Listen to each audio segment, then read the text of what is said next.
வணக்கம், நான் உங்க friend Jaya Srinivasan. Welcome to veggies recipe. இன்னைக்கு நம்ம வெஜ்ஜீஸ் ரெசிபி கிச்சன்ல 3வது ஆடி வெள்ளிக்கான பிரசாதம் ரெசிபி பார்க்க போறோம். எப்பயும் நம்ம அரிசி புட்டு நம்ம பண்ணுவோம்.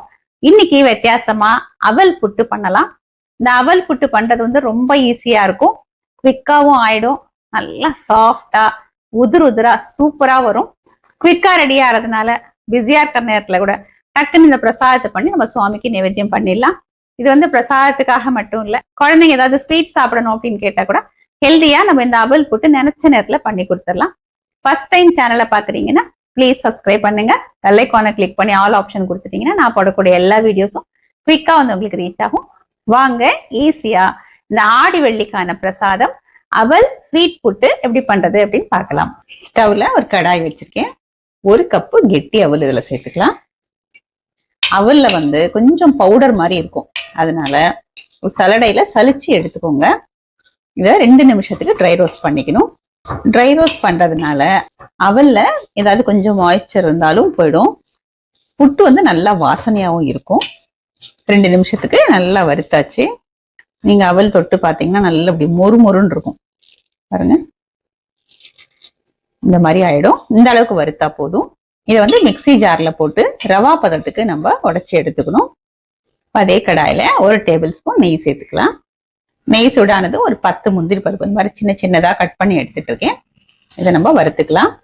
முந்திரி பருப்பு கோல்டன் கலர் வர்ற வரைக்கும் நல்லா ஃப்ரை பண்ணிக்கலாம். முந்திரி லேசா நிறம் மாதிரி வர ஆரம்பிச்சாச்சு. இதுல 3 டேபிள் ஸ்பூன் தேங்காய் துருவல் சேர்த்துக்கலாம். இந்த தேங்காயில இருக்கிற ஈரம் போக நம்ம நல்லா வறுத்துக்கணும். பாருங்க, இந்த அளவுக்கு நான் வறுத்துருக்கேன். இப்ப ஸ்டவ் ஆஃப் பண்ணிக்கலாம். ஸ்டவ்ல ஒரு பேன் வச்சிருக்கேன். நம்ம அவல் நடந்து எடுத்தோம் இல்லையா, அதே கப்ல 1.25 கப் தண்ணி நம்ம இதுல சேர்த்துக்கணும். இப்ப நான் 1 கப்பு சேர்த்திருக்கேன். பாருங்க, இன்னொரு 1/4 கப் அளந்து எடுத்துட்டு இருக்கேன். இதுல ஒரு 2 கல்லு உப்பு சேர்த்துக்கலாம். கொஞ்சமா மஞ்சள் பொடி. இந்த தண்ணி நல்லா தளன்னு கொதிச்சு வரட்டும். நம்ம வறுத்த அவல இந்த மாதிரி ரவா பதத்துக்கு நான் உடைச்சு எடுத்துட்டு இருக்கேன். தண்ணி பாருங்க கொதிக்க ஆரம்பிச்சாச்சு. இப்ப ஸ்டவ் ஆஃப் பண்ணிக்கலாம். இந்த கொதிக்க வச்ச தண்ணிய நம்ம ரவா உடைச்சு வச்சிருக்கோம் இல்லையா, அதுல சேர்த்துடலாம். நல்லா மிக்ஸ் பண்ணி விட்டுப்போம். கட்டி இல்லாம நல்லா கலந்துக்கணும். பாருங்க, நல்லா மிக்ஸ் பண்ணியாச்சு. இந்த ஓரங்கள்ல ஒட்டி இருக்கிறது எல்லாமே எடுத்து விட்டுட்டு ஒரு தட்டு போட்டு மூடிடலாம். இது ஒரு 15ல இருந்து 20 நிமிஷம் அப்படியே நல்லா ஊறட்டும். இந்த அவல் ஊறத்துக்குள்ள நம்ம வெள்ளை பாகு ரெடி பண்ணிக்கலாம். ஸ்டவ்ல ஒரு பேன் வச்சிருக்கேன். நம்ம அவல் அளந்து எடுத்தோம் இல்லையா, அதே கப்ல 1 கப்பு வெல்லம், நல்லா பொடிச்ச வெல்லமா சேர்த்துக்கோங்க. இந்த வெல்லம் மூழ்கிற அளவுக்கு தண்ணி சேர்த்துக்கலாம். நான் ஒரு 1/4 கப்பு தண்ணி சேர்த்திருக்கேன். இந்த வெல்லம் நல்லா கரையட்டும். பாருங்க, வெல்லம் நல்லா கரைஞ்சி கொதிக்க ஆரம்பிச்சாச்சு. நம்ம முந்திரி பருப்பு எல்லாம் வறுத்தோம் இல்லையா, அந்த கடாயை ஸ்டவ்ல வச்சிருக்கேன். இந்த கரைஞ்ச வெள்ளை தண்ணிய நம்ம இதுல டைரக்டா ஃபில்டர் பண்ணி எடுத்துக்கலாம்.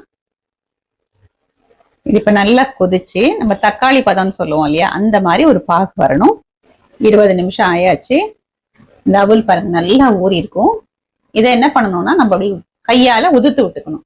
நல்லா உதிர்ந்து வந்துடும். இப்படி கட்டி மாதிரி இருக்கு இல்லையா, இதை இப்படி எடுத்து கையால இப்படி உதுத்து விட்டோம்னா அழகா பொலன்னு உதிர்ந்து வந்துடும். பாருங்க, நல்லா பொலன்னு உதுத்தாச்சு. இது இன்னும் வெள்ளை பாகுல போடும்போது இன்னும் நல்லா உதிரியா வந்துடும். வெள்ளை பாகு பாருங்க நல்லா கொதிக்க ஆரம்பிச்சாச்சு. இந்த பாகு தக்காளி பழத்துக்கு வந்தாச்சு அப்படின்னு செக் பண்ணிக்கலாம். ஒரு பவுல்ல தண்ணி எடுத்துக்கோங்க. இந்த பாகை ஒரு 2 சொட்டு இப்படி விட்டீங்கன்னா இது அப்படியே நிக்கணும். நீங்க எடுத்தீங்க அப்படின்னா எடுக்கிறதுக்கு வரணும். பாருங்க, மாதிரி எடுக்க வரணும். சாந்து மாதிரி இருக்கும். இதுதான் தக்காளி பதம் அப்படின்னு சொல்றது. இந்த மாதிரி தக்காளி பதத்துக்கு வந்ததும் ஸ்டவ் ஆஃப் பண்ணிக்கோங்க. ஸ்டவ் ஆன்லயே இருந்ததுன்னு வச்சுக்கோங்களேன், இந்த பாகு அடுத்த ஸ்டேஜுக்கு போயிடும். அதனாலதான் நம்ம வறுத்து வச்சிருக்கிற தேங்காய் முந்திரி சேர்த்துக்கலாம். 1/2 டீஸ்பூன் ஏலக்காய் பொடி, நம்ம உதுத்து வச்சிருக்கிற அவளையும் சேர்த்துருவோம். இது எல்லாத்தையும் மிக்ஸ் பண்ணிக்கலாம். நான் ஸ்டவ் ஆஃப்ல தான் வச்சிருக்கேன். இதெல்லாம் நல்லா கலந்ததுக்கு அப்புறம் நம்ம ஸ்டவ் ஆன் பண்ணிப்போம். இப்ப பாக்குறதுக்கு கொஞ்சம் தண்ணியா இருக்கிற மாதிரி இருக்கும். அந்த அவல் ஃபுல்லா அந்த பாகை நல்லா அப்சர்வ் பண்ணிடும். அதுக்கப்புறம் நமக்கு சூடு ஆறும் போது பொலன்னு வந்துடும். இந்த மாதிரி மிக்ஸ் பண்ணும் போதே கட்டிகள் இருந்தா அப்படியே உடச்சு விட்டுக்கோங்க. இப்ப நம்ம ஸ்டவ் ஆன் பண்ணிக்கலாம். ஒரு 3-4 நிமிஷத்துக்கு இப்படி நல்லா கிளறிட்டே இருந்தோம்னா இது கெட்டியாகி வந்துடும். பாருங்க, இறுகி வர ஆரம்பிச்சு 2 நிமிஷத்துல இந்த அளவுக்கு வந்திருக்கு. இதுல 1 டேபிள் ஸ்பூன் நெய் சேர்த்துக்கலாம். நல்லா கலந்து விட்டுருவோம். இது சூடு ஆறுனதுக்கு அப்புறம் நல்லா உதிர்ந்து வரும். நம்ம அப்ப பார்க்கலாம். பாருங்க, சூடு ஆற ஆற நல்லா உதிர ஆரம்பிச்சாச்சு. இன்னும் ஆறும்போது இன்னும் கூட நல்லா உதிரியா வந்துடும். அவல் புட்டு நல்லா சூடு ஆறியாச்சு. இப்ப பாருங்க எந்த அளவுக்கு நல்லா உதிரா சூப்பரா வந்திருக்கு. நல்ல பூ போல மணல் மணலா அழகா இருக்கு பாருங்க. ஆடி வெள்ளி பிரசாதம் அவல் ஸ்வீட் புட்டு ஃபர்ஸ்ட் கிளாஸா ரெடி ஆயாச்சு. சுவாமிக்கு நைவேத்தியம் பண்ணியாச்சு. வாங்க பிரசாதம் எடுத்துக்கலாம். பாருங்க எந்த அளவுக்கு நல்லா உதிரா அருமையா வந்திருக்கு. நல்லா பொல பொல பொலன்னு இருக்கு.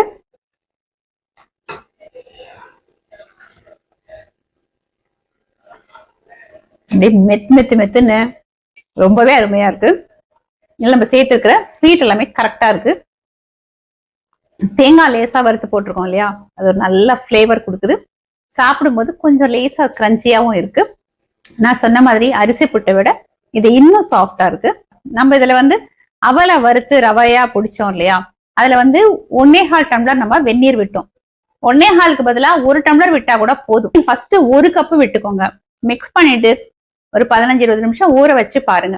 நல்லா ஊறி இருந்தது, சாஃப்டா இருந்தது அப்படின்னா அதுக்கப்புறம் தண்ணி விட வேண்டாம். ஒருவேளை அது சரியா ஊறல, கொஞ்சம் ரவா ஹார்டா இருந்தது அப்படின்னா இன்னொரு 1/4 கப்பு நம்ம தண்ணியை பார்த்து விட்டுக்கலாம். நம்ம கூட தண்ணி விட்டாலும் நல்லா உதிர்ந்து சாஃப்டா வரும். இருந்தாலும் நமக்கு அந்த உதிரா வர்றதுக்கு கொஞ்சம் நேரம் அதிகமா கிளற வேண்டியதா இருக்கும். அந்த டைம் நமக்கு சேவ் ஆகும். மற்றபடி இந்த அளவுகள் கரெக்டா இருக்கு. தேங்காயை நம்ம துருவி போட்டு நல்லா நெய்யில வதக்கி நம்ம சேர்த்திருக்கோம். பிடிக்கும் அப்படின்னா நல்லா பல்லா கட் பண்ணி முந்திரியோட சேர்த்து இதையும் நல்லா ஃப்ரை பண்ணி அப்படியே நம்ம போட்டுக்கலாம். அவல் புட்டு பெர்ஃபெக்டா இருக்கு. இதே மாதிரி இதே அளவுகளோட இதே மெத்தட்ல வரக்கூடிய 3வது வெள்ளிக்கு இந்த அவல் புட்டு நீங்க ப்ரிப்பேர் பண்ணி பாருங்க. ரொம்ப அருமையா அமையும். எல்லாருக்குமே ரொம்ப பிடிக்கும். ட்ரை பண்ணி பார்த்துட்டு எப்படி வந்ததுன்னு கமெண்ட்ல சொல்லுங்க. லைக் பண்ணுங்க, உங்க ஃப்ரெண்ட்ஸ் அண்ட் ஃபேமிலியோட ஷேர் பண்ணுங்க. புது ரெசிபியோட நாளைக்கு நான் உங்களை மீட் பண்றேன். தேங்க்ஸ் ஃபார் வாட்சிங்.